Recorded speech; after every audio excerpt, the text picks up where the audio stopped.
Good evening, everybody. Welcome to Serani Sembang. This is our 12th episode. So I've been doing this for the last 12 weeks, and we've had lots of guests over this coming on and discussing various issues from all over the world, from as far as Florida and California. And tonight, for this show, we've got a guest all the way coming in from Melbourne.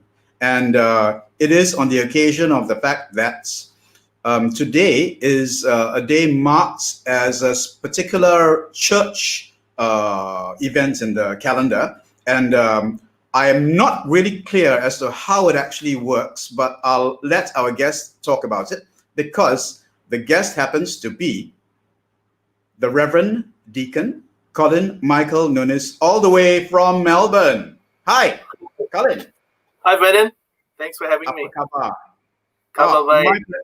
My pleasure. Thanks for agreeing to do this. As I had mentioned previously, when I am trying to put the shows together, I go through the calendar of the day in question that we're doing the show. And I found out that September 12th is the Eastern Orthodox liturgics. Okay. I'm not very sure what it means, but what it did was it kind of like prompted me to try and think how to do the show. And I suddenly realized, hey, I know this chap called COLLIN. He's a pioneering member of Serani Sembang. You were there, I think, in the early days, right? Yeah, that's right. Well, we're looking at about 2005 to 2007, 2008. Around that time. Yeah. So we were about like 2 or 3 years old. So and it was the height of activity when you joined us, right? That's right. Yeah. And at that point in time, right? You were where? In Malaysia or in Melbourne? Yes, I was sort of in between. So 2005, I was still in Malaysia. I was still quite actively moving around in Malaysia. Not relocating or anything, but life, just moving around in terms of life, college. Okay, so you're a college-going student. At that time, yes, that's right. At that time, and you discovered this website called Serani Sembang. That's right. And it's just filled with people trying to poke around in their ancestry. What was your perception? I mean, how were you feeling when you joined in and you came across this bunch? I say, well, I mean, the first thing that came to mind when I came across all these different people, I said, gosh, they're all interconnected and they're so interrelated. Okay. My family in comparison is so small compared to them. Okay. So I mean, it's like, whoa, these guys are more Serani than me, man. And what's really interesting is that at that point in time, you're what, like in your 20s? Yes, I would say early 20s, college. I mean, that's right. Yeah, so just turning over, just going into the 20s, pretty much. So you were a teenager coming into the 20s, and here were a bunch of people talking about, and many of them your parents' age, right? That's right, or even older, yeah. Or even older. I mean, like, remember we had Mama Sita, who was our oldest member. That's right. Yeah, and you joined in the fun, didn't you? Pretty much, yes. I definitely did. Of course, I mean, there were times where I felt like a fish out of water because, like I said, everybody everybody kind of knew each other, being Seranis. Yeah, that was really great. But it's also the fact that it wasn't just about my Serani subgroup. Right. With the whole larger picture of Seranis. My ancestry is primarily Malacca Portuguese, so we're talking the Portuguese settlement primate. And whereas a lot of these people were either they had family in Singapore, they had family in Penang, and it extended even more all the way up to say Sri Lanka. Yep. Yeah. You know So I that met. dog? Yeah. Yeah, I managed to meet some of these people as I moved to Australia, like Eugene Ash Yes. in Perth, and I also got to meet the late Clive Skelchie. Right. Yeah, and of course, I mean the grand dame herself. Right. Yeah. Yeah, And this is quite interesting, right? So you establish contact through the website Serani Sembang, and that's right. eventually you meet them. And I mean, I established contact with you through Serani Sembang, and eventually I met you. I think it was after you had gone to Australia, That's and you correct. had come back, and I actually created a live Serani Sembang catch up at the famous Simply Mel's, the In wonderful restaurant. Yeah.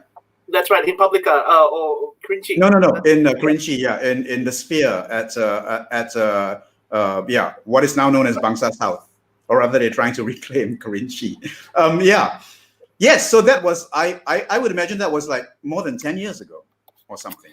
No, I think that would happen. That would have happened maybe 2013. So that was the year I came back for a holiday, and I brought my to-be fiance with me.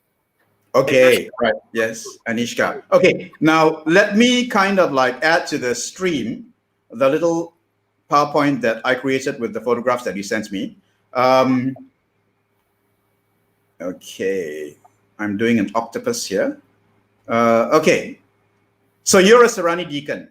Okay, you're going to tell us a little bit about what all that is about, because the church, the Catholic Church, is a very large part of the Serani community. I mean, the word, the community name of Serani actually comes from Nazrani, and it was used as a tag for people of our ilk, the results of European Christian seamen and sailors and explorers who came and had children with local women. And because they followed the father's religion, they were regarded as Christian, or in those days, Nazrani from Nazarene was the label. And eventually, over the centuries, Nazrani got truncated to Serani. Yeah. So it says here, Catholic Deacon. Can you tell us what exactly is a Catholic deacon in relation to what we know? Yeah. Okay, so in the Catholic Church, I mean, and I'm not talking about any of the specific churches within the communion that makes up the Catholic Church, but just looking at the just very basic the very basic Apostolic Church, there is a structure of ministry. So at the top, or at least at the heart of it all, is the bishop. Right. He is the head of the church. So when I'm not talking about the extensive layers like the cardinals, the archbishops, the popes, and but just looking at the very, very fundamental, let's just say the Archdiocese of Kuala Lumpur, for example. The head of the church of the Archdiocese of Kuala Lumpur is the local bishop. All right, and he's basically the man who determines what needs to happen in terms of the church. I mean, how is he going to minister to his people? What does he need to minister to his people? What does he need to do to minister to his people? And so he is responsible for identifying worthy men. Not that I'm saying that I am, but just look in general. So seeking men who who are worthy of the ministry, first of all as priest. So because they will be primarily responsible for the celebration of the Eucharist, and the other sacraments like the anointing of the sick, hearing confessions, the sacrament of reconciliation, etc. Then on top of and also to administer parish communities on behalf of the bishop. Okay. So the bishop is sort of the presider of the whole local church, and then he delegates his ministry, his large ministry, to priests. So priests are primarily delegated with the celebration of the sacraments, or at least that is what that is their primary vocation. Then after that come deacons. Now, deacons are, how do you say? I would say a very dynamic ministry. Mm-hmm. Okay. Firstly, because before the ministerial priesthood became a need in the New Testament church, the apostles appointed seven men, and I mean, you can read this in the book of Acts, the Acts of the Apostles, the emergence of the church after the descent of the Holy Spirit. The apostles were, how do you say, were very busy with their ministries, and so they decided that they needed to delegate their work. So the apostles were seen like bishops, or priests after Jesus himself. Yeah. So they needed to delegate their ministry to 7 good men of good repute, good and worthy of the calling, because in the book of Acts it's recorded that there were widows who were neglected in their ministry. They were feeling neglected, and so they obviously voiced their grievance, and so the apostles decided to find these 7 men of good repute to continue that ministry, or at least to be delegated on behalf of the apostles to minister to these widows. So there were 7 men. 2 of them are very prominent in the Acts of the Apostles themselves. Stephen being the first martyr, the first Christian martyr, and the first Christian deacon and the first Christian martyr, and probably after the Mother of God, he's probably the first Christian saint.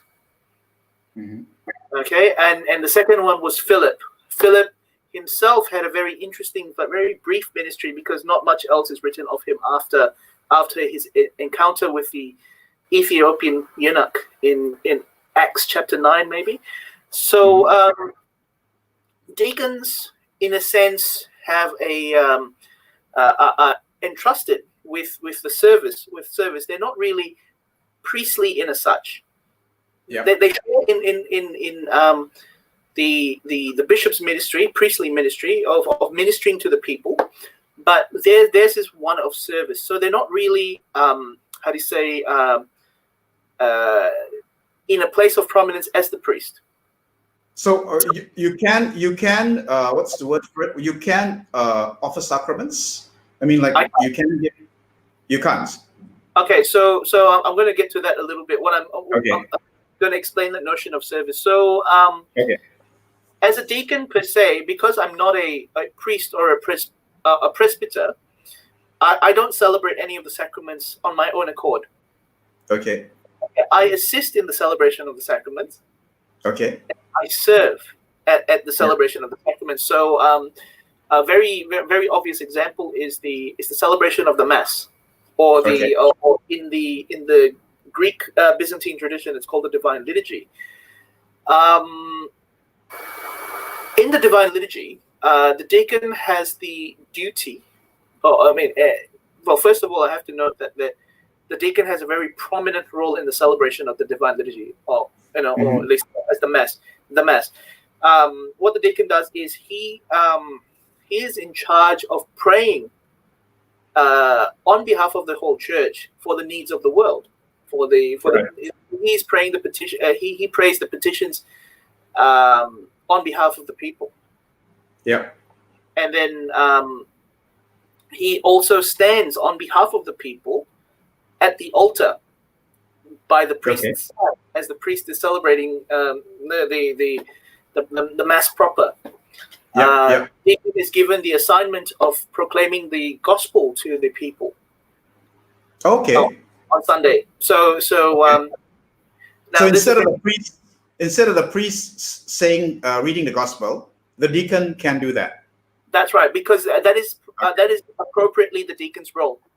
He is the servant to the people, assigned by the bishop to the people, and so his primary role to the people is to proclaim the word of God to them. Not so much as a preacher, but by his simple role of just reading from the gospel to them. Because usually usually in a Sunday mass, the gospel is always read by the priest. So if there is a deacon there, the deacon would read the gospel. Correct. So because Okay. it's appropriately the deacon's role. So if you've seen some of the papal masses in Rome, for example, Yeah. there's always the Pope is always accompanied by two deacons. The Pope, by virtue of his being the Bishop of Rome, he will always have two deacons by his side. So one deacon is entrusted with the proclamation of the gospel or the word, and Okay. Another deacon will be entrusted with the assisting him at the altar. So yeah. So he'll be primarily be seen lifting up the chalice while the Pope, being the celebrant of the Mass, lifts up the body of Christ. Right. Okay. Okay. So go on. Sorry. Mm-hmm. No, I mean like based on how Mass is remembered by me. There are laymen who actually serve out communion. Okay. Right. Yeah. Obviously, they are not deacons. They haven't gone through the kind of study that you have to go through. And you also had an ordination, right, where you were ordained, and you have the rights to actually use, or rather, you can be addressed as Reverend Deacon. Correct. Okay. So it brings you up close to priestliness. In a sense, yes, because it's basically the diaconate is the first step, the first entry into Christ's priestly ministry. So the fullness of Christ's priestly ministry is the bishop. Okay. The priest or the presbyter and the deacon, they have a share in it, but they're not fully. They don't have the fullness of the priesthood that the bishop has. Yeah. Yeah. So okay. they're basically entrusted with different things, whereas the bishop himself, on his own, technically he has the authority to do all of these things, but he has to delegate this because the church is not a one-man show. Never has been, never will be. It's a yeah. And you became an ordained deacon through the Melkite Greek Catholic Church. Correct. Yeah. Can you explain to us how come you took this route? Was this the only route to become an ordained deacon? Not And explain to us the relationship between the Melkite Greek Orthodox Church. Okay. Yeah. Okay. So, all right. So first of all, no, I didn't have. I had a lot of other opportunities, but I felt that over time, as I was searching, so there was a point in time in my young adult life, I was searching for something more. I felt like I wasn't really getting that at any of the parishes that I was growing up in Malaysia. Yeah, yeah. So I sort of fell off the rails a little bit, or at least I distanced myself from the church and from religion. Yeah. And or at least, I had a very light version of a light self-developed understanding of Christianity, which as I look back, I say, yeah, well, it's the folly of folly of the young, so to speak. A rebel without a cause. So I searched, and so I started going to the as I came back to Christianity, I told myself that whatever that the Catholic Church teaches, in theory, is true. It is true, but I'm not feeling it. Right. That was that was the sentiment that I felt. And so I started looking elsewhere. I went to evangelical churches for a little while. Yeah. It was all fun. It was all enjoyable. I got to apply my musical skills, if you want to call it that, because I was singing. I was playing guitar for their praise band, that sort of thing. Yeah. Yeah. All cool, all great. And then but even that wasn't really fulfilling enough for me. Then I started. Then I came to the realization that I'm actually a more liturgical person, or at least I like liturgy. I need to worship in in an environment where there's a bit of order, where there's a bit of structure, and there's something, and that it's not always a surprise every week. So even then, I wasn't, I knew that the Catholic Church was doing that, but I wasn't ready to go back there. So I started venturing into the Lutherans, into the Anglicans, to the Methodists. The Anglicans, in terms of ceremony and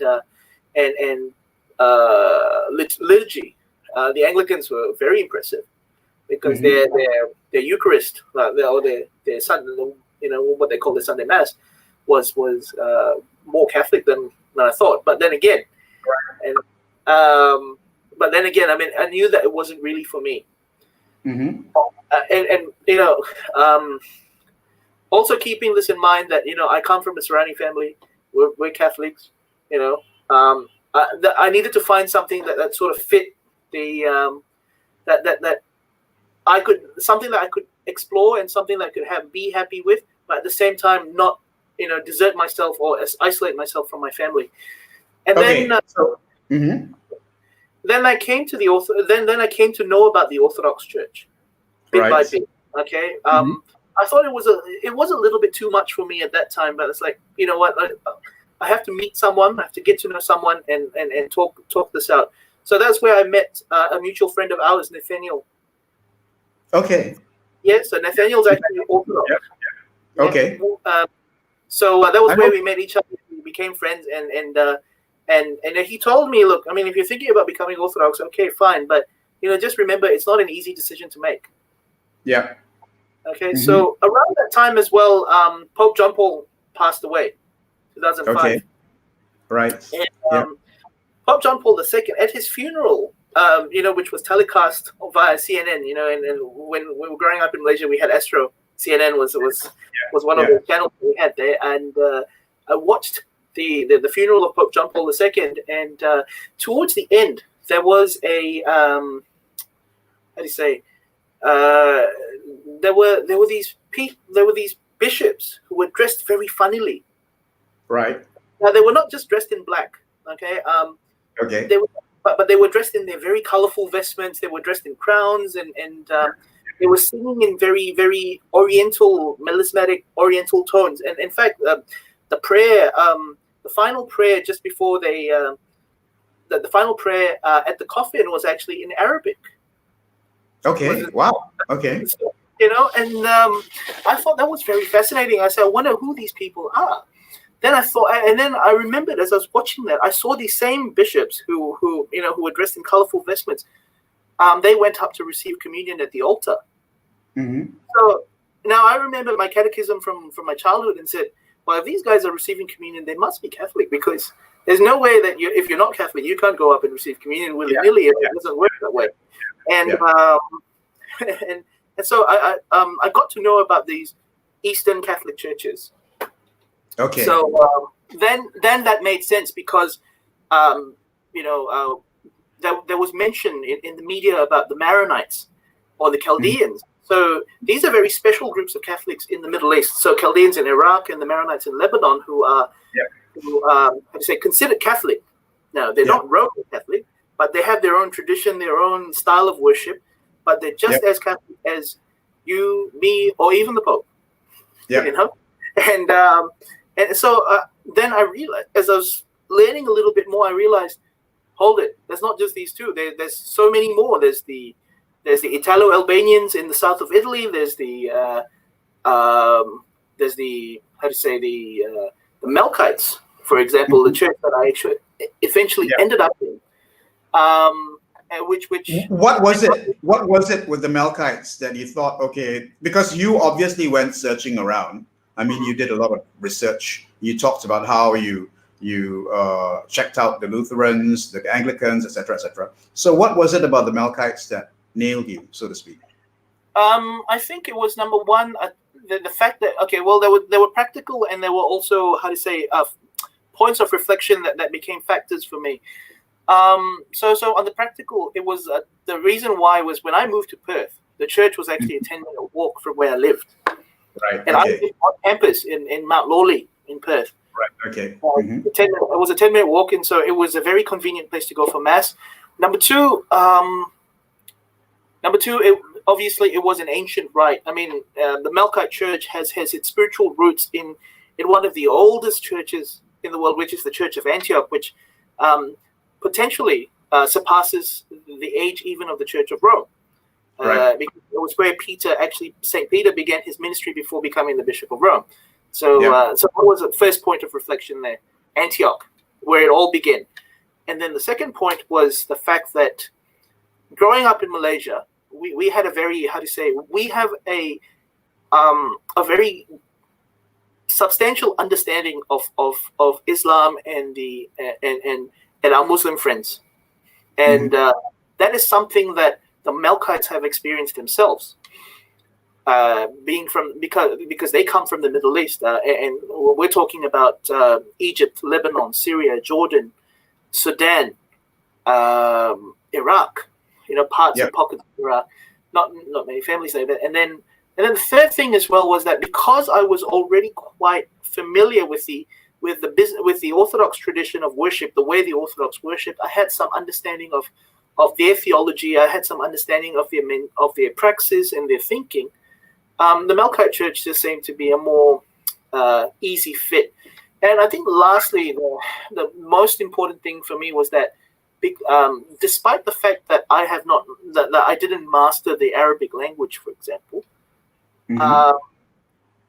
the way the church worked, the way the church moved, the way the church spoke to me was, it just connected with me in a way. The people connected and resonated with me in such a way, and I felt like that was my home eventually. Even till today, I'm not really I'm not really an Arabic speaker, but I still serve in Arabic liturgies, and I mean I can follow the mass in Arabic, obviously, and I can serve certain parts and lines, but that was how much they supported me throughout all of this, and that they can still trust me with ministering to them. Right. So does it mean that even though you were ordained by the Greek Melkite church, yes, if you turn up, let's say, at one of our Catholic churches here,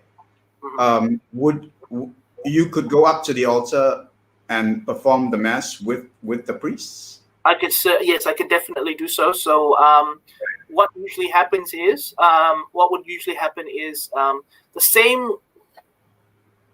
Basically, I'll be treated as a visiting clergy. So right. Okay, so you are considered clergy. You are considered correct. Clergy. Correct. By virtue of the fact that I've received the sacrament of holy orders. Yes. Okay. Yeah. Okay. And so you would know about deacons. Most people would know about deacons primarily because it is the first step towards Catholic priesthood. So seminarians preparing for ordination to the priesthood would be ordained deacons, and they would do their pastoral internship, so to speak, for 6 months to a year, sometimes 2 years, depending on whether the bishop sees a need for more extra pastoral ministry before preparing for the priesthood. But that's also the unfortunate reality, because most people who become deacons are transitional. They're not deacons because the church needs deacons, but because they're on the way to becoming priests. I see. Yeah. Are you on the way to becoming a priest? I mean, like the Orthodox Church has married priests who are right. Are you on the way? Well, I wouldn't really answer that question directly. I'll just say I'm discerning. It's a long-term discernment. Right. So you can become a priest through the Greek. I can. And so, by virtue of the fact that if assuming my bishop called me to priestly orders, yes, we go through the whole canonical process, etc., and he considers me free from impediments. I could be ordained, and yes, I could be ordained a priest, and the bishop could very easily say to me, okay, would you like to also serve as a priest with the Roman Catholics, with the local diocese? So you will have to get, and so this is where an indult will need to be obtained from Rome. So what an indult is basically is a permission. Okay, it's a permission applied for me by my bishop to the Holy See, and when that indult is granted, I will be given permission, or at least I'm available to serve in the Roman Catholic rite, so to speak. Yeah. So okay, interesting. Very interesting. So, okay, now I want to go back to our little PowerPoint because there are certain things that I'd like to unpack here. You mentioned how it was because of you being Serani that you felt it necessary to look for kind of like a place for your faith that settled well with your own heritage and ancestry. Do you want to elaborate on that? Is it? Yeah, sure. So basically, by choosing to be Melkite, yes, I technically remained Catholic because to become a Melkite, so to speak, officially, I didn't have to convert. It was really just a paper. It was just really just paperwork. So what happened was I had to petition the local archbishop, right, to say to him that Catholic archbishop, the local Catholic archbishop, to say to him, I would like to join the Melkite Church. I'd like to be a part of the Melkite Church because that's where I can fully live out my Catholic faith. And and once he grants me that permission, I bring that to the Melkite bishop. That's the local Melkite bishop in the country, and that's pretty much it. Okay. Now, I want to go back to your family because that's what Serani Sembang is all about. It's about heritage. Yeah. And this year are your parents. Yep. Yeah. I missed out on their parents, Glenda Fan and Tony Ignatius Nunis. Yes. Your dad is no longer with us. That's I right. met him. He was such a gentleman, lovely, lovely man. I'm sorry he's no longer with us, but he would have been proud. Was he alive when you were ordained? No. Actually, it happened. Just about a year after he passed. Actually. Right, a year after he passed. Okay. Correct. Exactly a year. So yeah, he passed on the 30th of September. So and my ordination was technically on the 6th of October. Okay. He knew about your plans to become. Parents are, especially Serani parents, when it comes to religion, they're quite, how shall I say it, strict. They're quite firm. They're quite, So like when you went off hunting, right? You said you explored different denominations, etc. You were looking for some place where you could, place your faith. What was it like with your parents? Well, I think it was difficult, I suppose, because at that age, I mean, and rightly so, the primary focus being Asian teenagers, the focus is on study. Yes. It was on study and academics. Unfortunately, I mean, I was a bit of a. I think my Serani genes sort of played in, during my teenage years because. Party boy. During high school, I was a bit naughty, so to speak, or at least I wasn't really focused on studies. I was distracted by other things. So, the typical Portuguese settlement saying is that, if these boys, you tell them to do A, they will do B and C, So that was pretty much me, So my father, obviously, yes, reminded me, yes, to study, but eventually, after I finished university, he became a little bit more supportive of whatever I was doing, and Yes. He was quite proud of that as well. Quite proud of the fact that I was actually discerning something of going into ministry and subsequently discerning priestly ordination, that sort of thing. Mm-hmm. Yeah. Okay. Wonderful. And this is your dad with his niece, right? That's correct. Yeah, and you. And when was this? This was in 2016. I can't remember exactly where, but it was somewhere in PJ, near the old airport, which was redone. Yeah. Okay. Somewhere in PJ near the old airport. Cheetah Mall, not Cheetah Mall. Was it Cheetah Mall? You're drinking Guinness. That's right. We're at the pub drinking Guinness. Yes. And I love the T-shirt your dad is wearing. Yep. Okay, because that's a T-shirt I happen to design for for Safti. There you go. Yeah. No, my dad Yeah. was a member of the Eurasian Association. Yeah, Safti Yeah. is, for people who don't know, it's a Selangor and Federal Territory Eurasian Association. Safti. Yeah. The next one is, okay, now we go back to your heritage. This is, I guess, the oldest picture that you have, or rather a picture of your oldest relative. And this is your paternal great-grandmother. That's correct. So this is my my paternal grandfather's mother, Teresa de Serra. Yes. This was, I'm not too sure when this was taken. I don't really have a story around this, but Okay. she was. Did you ever know her? Okay. No, I didn't know. I think she passed well before I was born. Are you connected to your Tessera cousins? Are there? There's a Lancelot Tessera that I know, a young fellow who's a stand-up comedian. There's Martin Tessera in the Portuguese settlement, an activist there. He's not in the Portuguese settlement per se, but he's very much a part of the Portuguese settlement community, I think. Okay, well, I'm not too sure of the de Serra family. So okay. The thing with the de Serras is that, from what I understand, at least with my great grandmother, was that she was one of many siblings. Okay.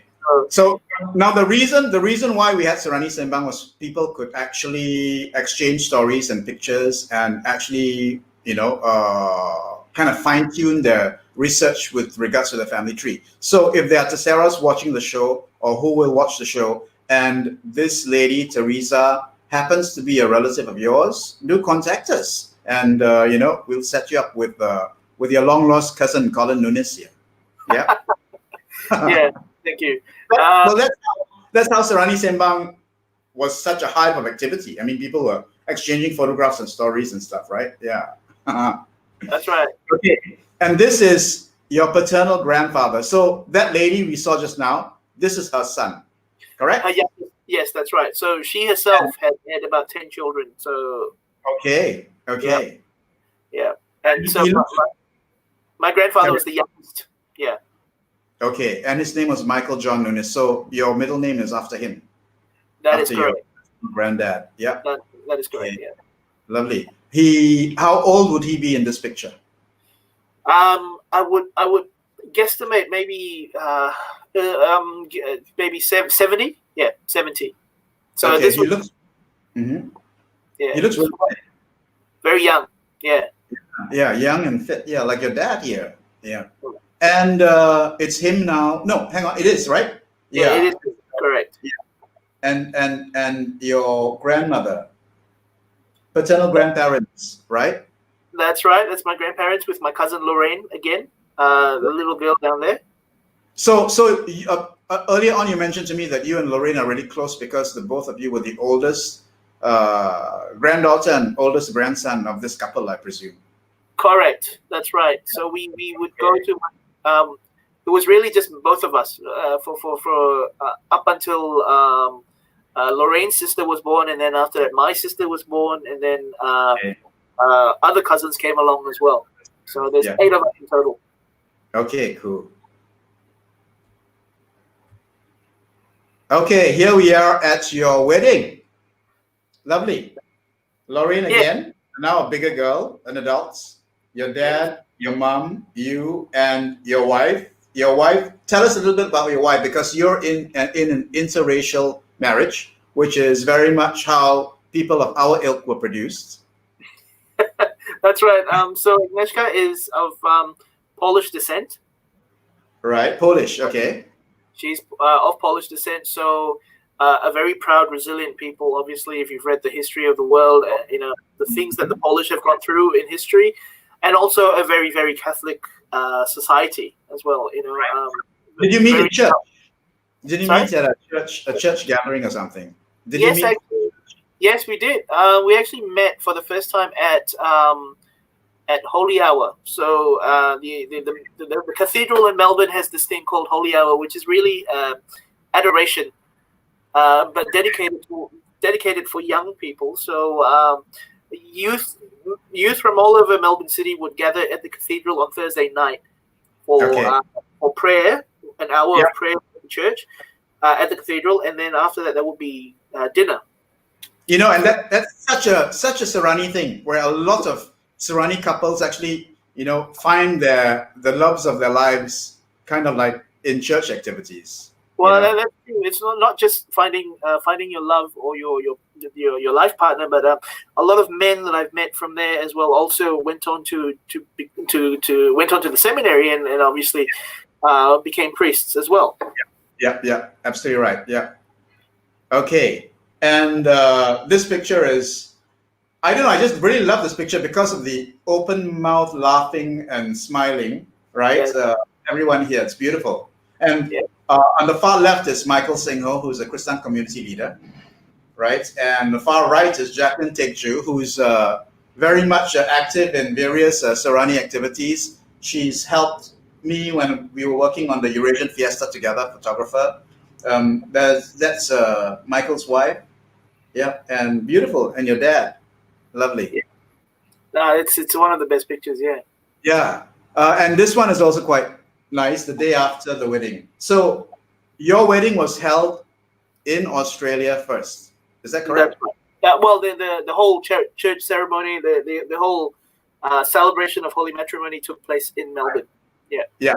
But so this is the Melbourne wedding, but the photographs that I showed earlier on was the KL reception. The KL reception. Okay. That's right.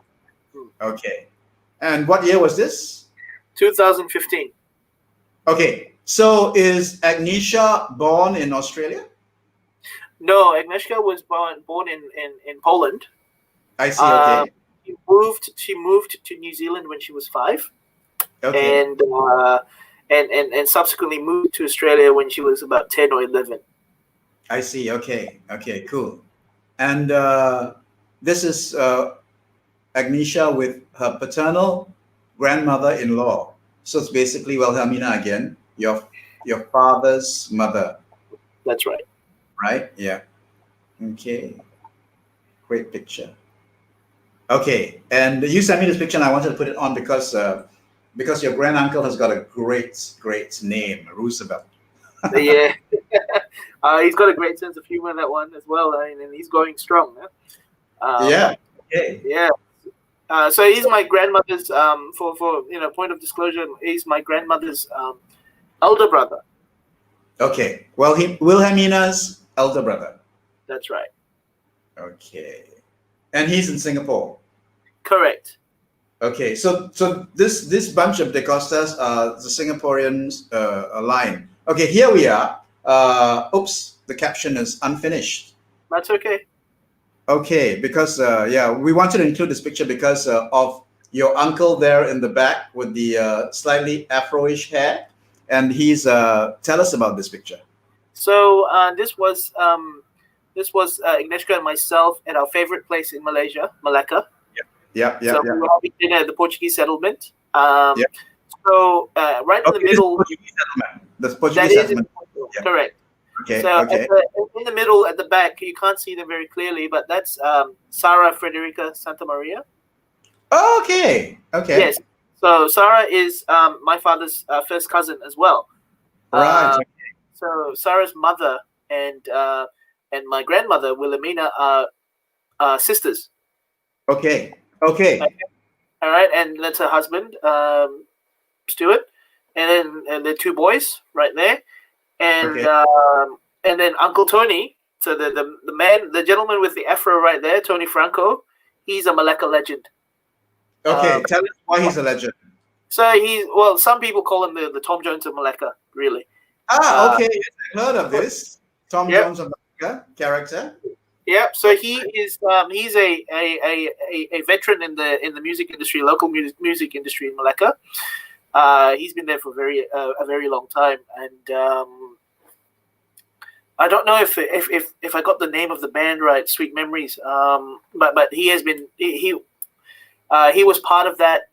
He's a legendary singer, a legendary sense of humor, and he's also, it happens to be my grandmother's Wilhelmina's youngest brother, who Yeah, so Uncle Tony is no longer with us, unfortunately, as well. Okay. But his memory will remain forever with us.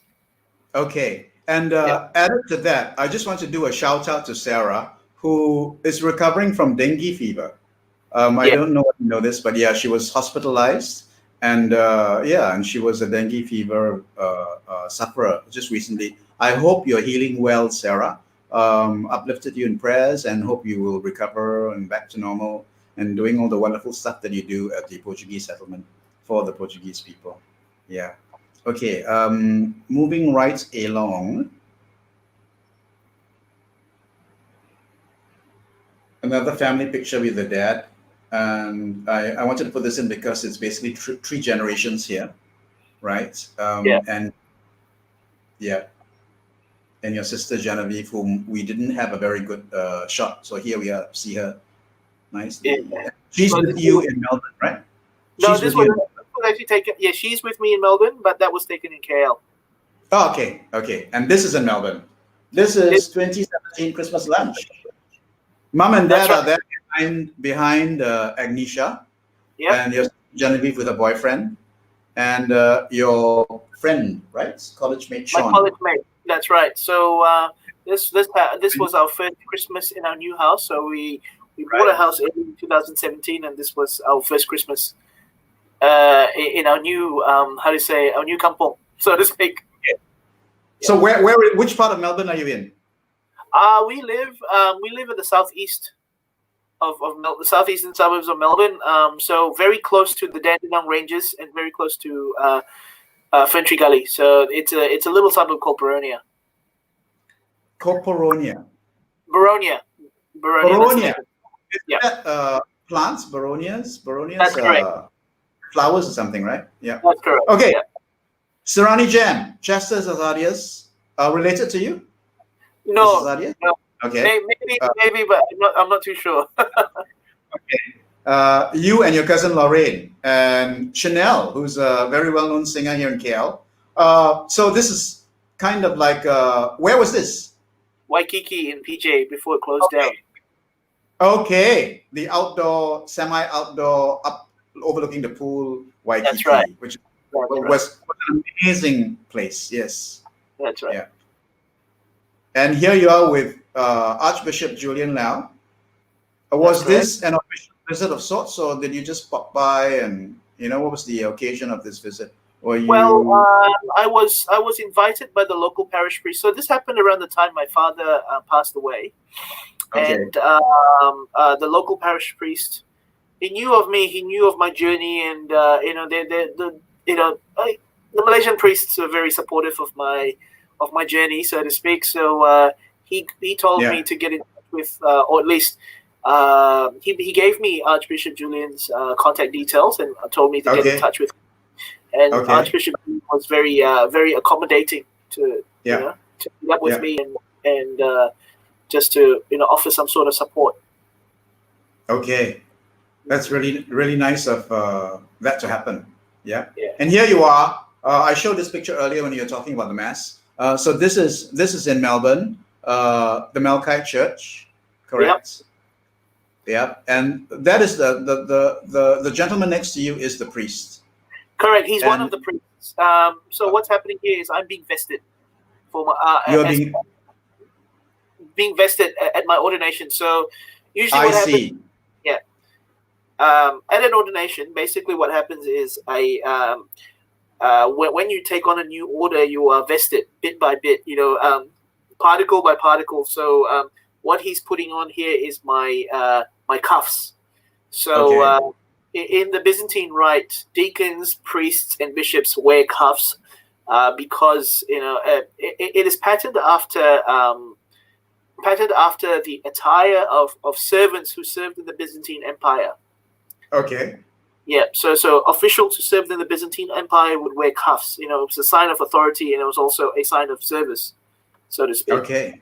It also means that we are any guy in the church today. Any guys with the cuffs are usually people who have received the sacrament of holy orders and are usually responsible for the management of distributing Holy Communion and also consuming Holy Communion. Yeah. Right. Right. And here you are conducting the Holy Mass. Was this on the same day of your ordination? No. This was probably sometime earlier this year. Okay. We served.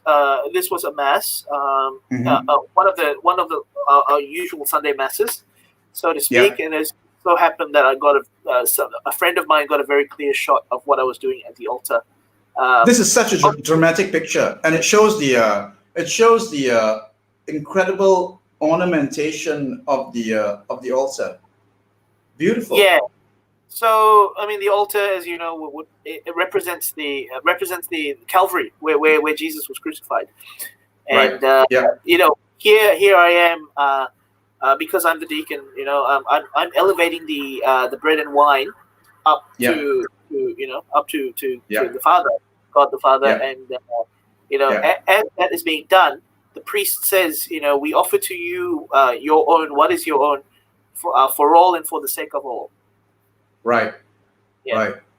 Stunning. So it's very similar to what is done in the Roman Catholic Church, where the priest says, through him, with him, and in him, in the unity of the Holy Spirit. Okay. Yes. That moment.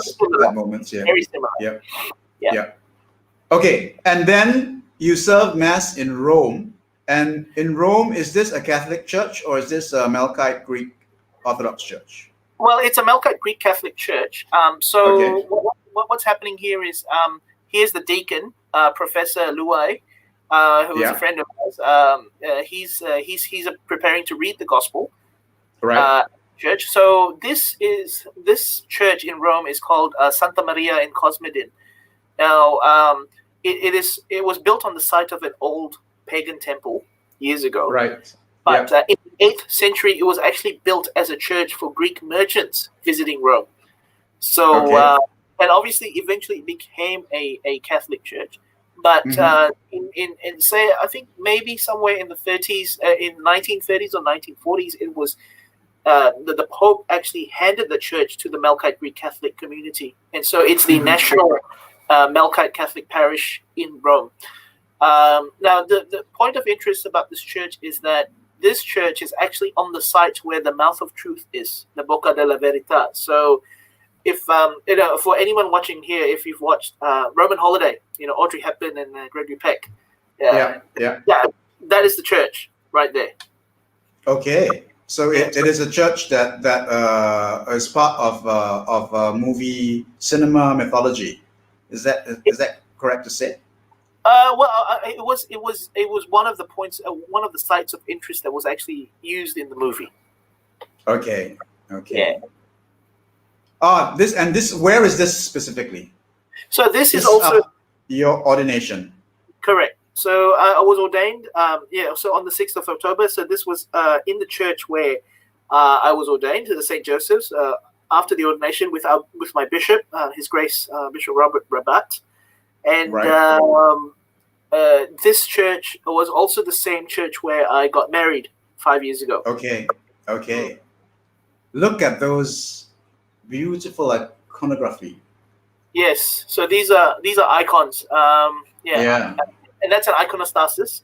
So that's the screen that separates the sanctuary from the nave. Okay. Yeah. Interesting. Very interesting. How old is this church that you were ordained at? Okay. Well, the building is probably about 100 over years old, but it started off as a congregational church. So be a evangelical Protestant denomination. One of the older ones in the early days. Right. But in the 70s, as the Melkite Catholic community grew in number, they needed a church of their own, and this church was on the verge of closing down. So they with the help of the Roman Catholic Archdiocese of Melbourne, they acquired this church, and so it was from that day onwards it became known as a Catholic church. So the groundbreaking ceremony, present at the groundbreaking ceremony, and at least the person who was responsible for it was the previous Archbishop of Melbourne, probably two or three before the current one, Most Reverend Frank Little. Archbishop Frank Little was responsible for the church. Okay, Can you tell me the difference between Melkite Greek and the Greek Orthodox? I mean, like, where does the word Melkites come from? Okay, so the word Melkite actually comes from a point in history. So in the history of the church, we have church councils, right? Yeah. So a lot of these church councils were convened to clarify fundamental doctrines, or at least the theology of what we believe, or at least, basically to be able to hammer out what we believe and to talk about it in a way that makes sense. So the word Melkite specifically comes at the Council of Chalcedon. Chalcedon is probably somewhere in Turkey right now, modern day Turkey. Now, the Council of Chalcedon took place in the 5th century, the middle of the 5th century, and the issue that they were trying to hammer out was the question of whether Jesus Christ was both God and man. I mean, if he is both God and man, how? What was the question? So. This wasn't really a problem in the Western Church. So where Rome and how to say it, Northern Africa. So the Roman Empire was really a very vast place. For the Western Church or the Latin Church, so to speak, it wasn't really much of a question because they had their stalwarts who hammered it out. But it was really a problem in the Eastern churches. And so when I say the Eastern churches, it was specifically the other centers of Christianity. So Alexandria, Constantinople, which was just coming up, Antioch, which covers Turkey and Syria, which is also where the Melkite Church has roots in, and Jerusalem, the grandmother, the grand dame of all the Christian churches, where it really, really, really started. Jesus movement, so to speak. So there were questions. Okay, so basically there was a lot of a lot of contradicting arguments about the question of who Jesus was. Some say that it was his humanity was just a facade for his divinity. He was just disguising his divinity as just being human, and that was primarily the real issue right there, that his humanity and his divinity were not the same person, so to speak. So, at the Council of Chalcedon,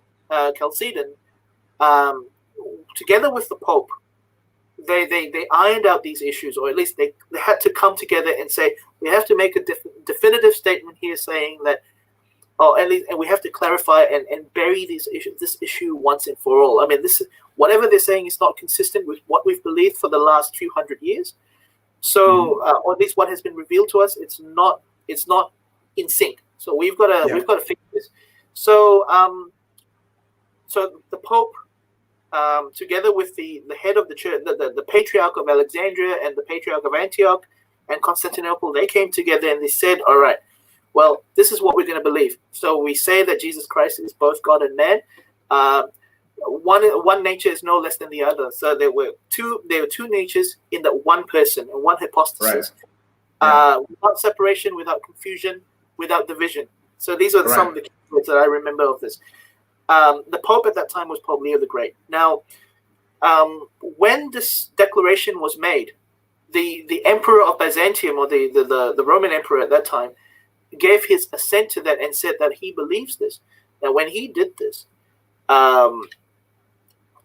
anyone from the eastern sphere of the church, so we're talking the Christians from Antioch, Alexandria, Jerusalem, anyone who accepted that belief, basically was seen as following the Byzantine emperor, and so that was how, and from that moment on, these people that followed the Byzantine emperor were called Melkites. Melkite coming from the Syriac word melek. Now the Syriac word melek means king. Right. Okay, so because they followed the Byzantine emperor, because they followed the king, they were known as Melkite. Right. Melek. They were following the Melek, Okay. which is the king. Or in Arabic, the word for king is also Malik.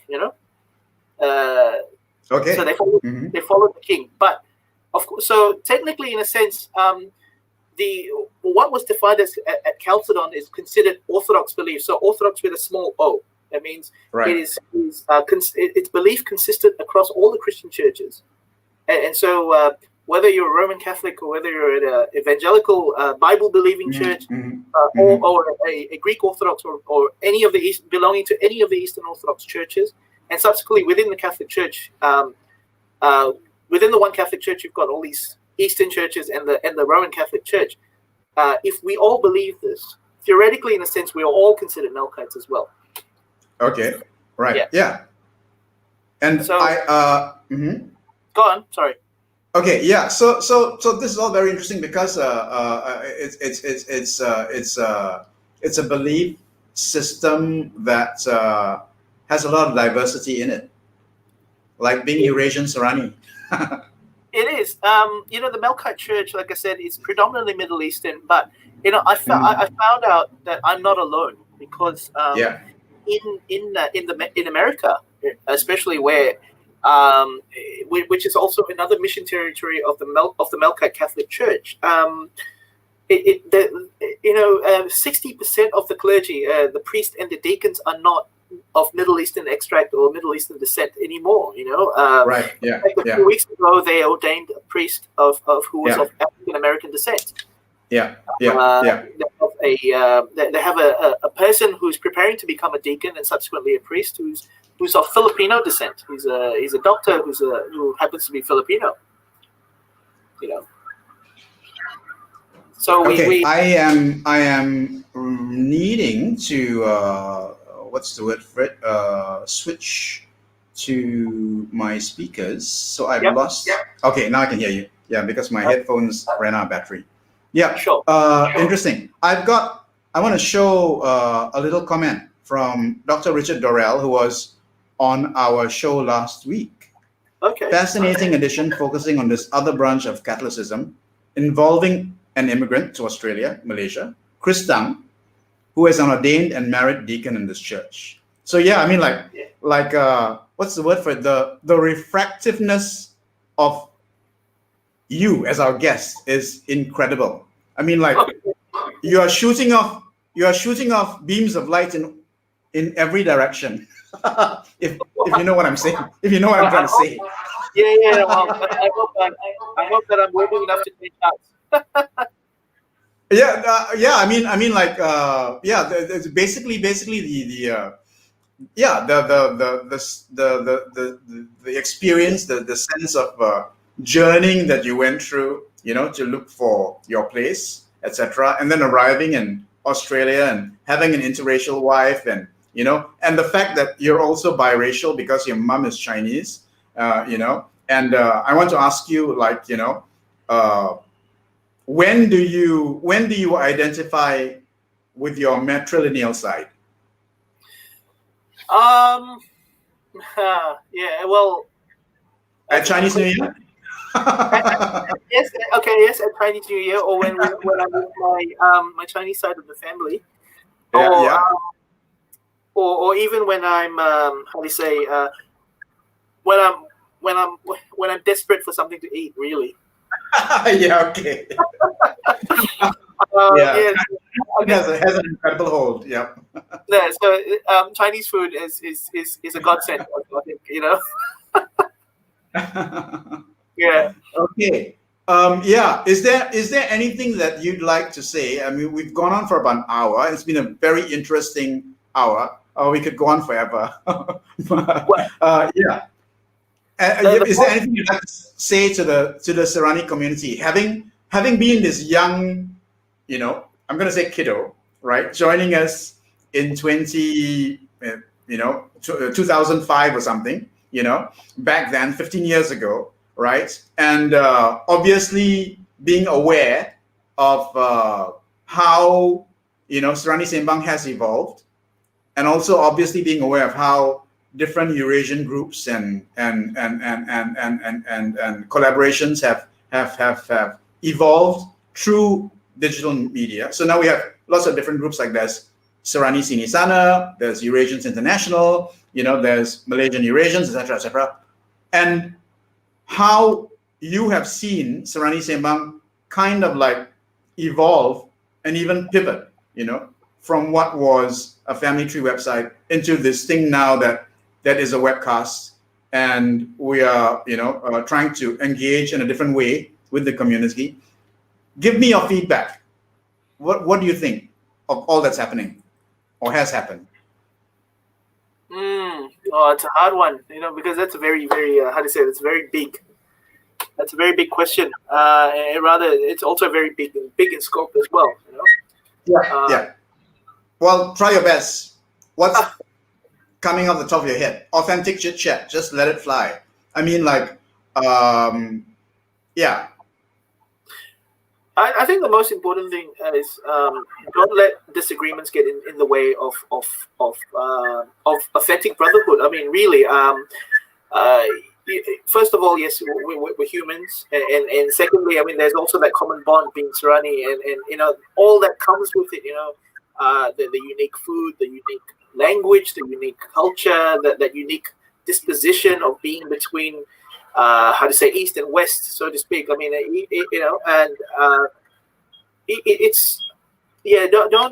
Don't let the petty get in the way. Don't let disagreements become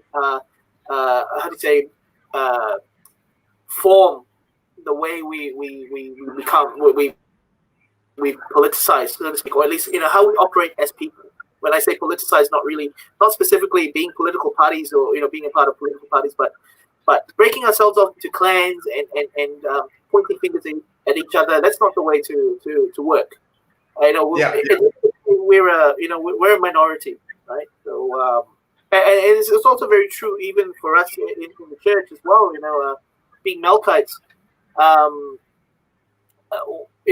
disputes also happen in church, but we cannot let ourselves get carried away from the bigger picture that's at hand, and obviously from the goal that we all have. The goal is always a common goal. Yeah. For the preservation of our heritage and our culture, and to share that whatever we have with other people. That should not be the let's not try to let's agree to disagree and yes. Because you're right.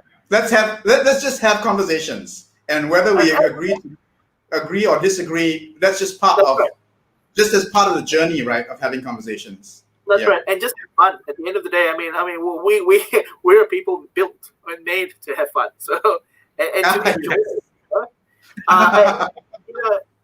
Being Serani or being Kristang, it's like Christmas is every day pretty much for us, True. Let that be the aim of the day, rather than let that be the aim of the day rather than politicking against one another. Like I agree that there are questions about whether we use the word Eurasian or whether we use the word Serani. I can't, and I honestly don't think I'm qualified enough to weigh in on that debate. I mean, or at least I don't know if I have any valid points to add to that. So I'll leave that to the people that actually study the root of the word, etc., etc. So, but what I've just put in there is that it will be a question that will be unanswered for a very long time. I don't think there's going to be a definite answer. Oh yeah, absolutely right. Yeah. But that should not get in the way of us being like begging each other. Chit chat, engage, and we're collaborating. I mean, and collaborating, because at the end of the day, at least in Malaysia, I don't know whether we're still seen as others or lion, or are we considered as an ethnic group? And even then, if we are considered as an ethnic group, you better bet it that the registration department's only going to categorize us as one people. Mm-hmm. So absolutely. So whatever name it is, we'll just have to band together and just be one, Okay, great. But Yeah, thanks so much for coming on and spending an hour plus. What is it? An hour and 10 minutes so far. So, but Not you've been here with me, half an hour even before we open. So, thank you for so much for your time. Yeah. So tomorrow, Sunday, what are your plans? Well, In Melbourne. so I mean, like, is it in lockdown still? I mean, like, what's the situation? we are still in lockdown currently, up until presumably up until the 28th of September. That's not going to change even if the numbers go down. So the numbers are declining, thankfully. Okay. So to date, we have 37 cases of COVID. Right. 37 cases, and it's a very good sign. But the state government still thinks that it's safe to have the curfew enforced and also to have the lockdown in place. And this lockdown is meant to progress onto stage 3 restrictions at the end of this month, which is the 28th of September. Okay. And so by then we'll start to see people going back to work, in certain core industries, because right now everything is sort of 75% capacity. Right. So Okay. your letters are not coming on time, and you have to go you have to wear a mask every time you go anywhere, and you're still within your 5 kilometer radius. Oh, yeah. Wow. Okay. Only 5 kilometers. Wow. So I'm required to have a work permit to go to church, but even then that's a bit of a catch-22 because only 5 people, the essential crew for live streaming, only 5 people can be there at the church, and if I were there, I would be 6. So that's legally possible. Just praying at home like everybody else right now. So I'm going through the same struggles as everybody else. Well, gosh, the whole world has changed, and so now you are conducting mass through digital formats and stuff like that. Let's all hope that this virus will soon be sorted out with the vaccine, and we can kind of creep back to what was before. Because I want to come back to Australia. And I want to go back to Malaysia, And you want to, you're missing the food and stuff. Well, okay. Thank you so much once again, and let's hope that everything pans out positively in the not too distant future. Regards to your mom who's with you right now in Melbourne, right? And yes. At Nisha, And I'll see you online when I see you online. Yes, likewise. Thank you. Thank you so much. God bless. All best. Take care, and to everybody who's watching.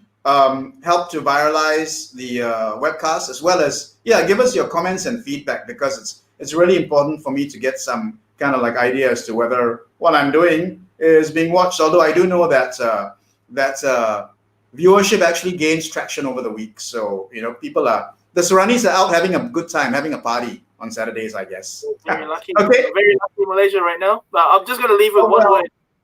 We're slowly coming out of it. Sorry? I'm just going to leave with one final message. It's probably the best spiritual advice that I've been given as well. Which is? Take it easy, but take it. Take it easy, but take it. That's it. Okay. I think I get it. Thanks, Colin. Enjoy. Okay, see you then. Goodbye, everybody. See you next week.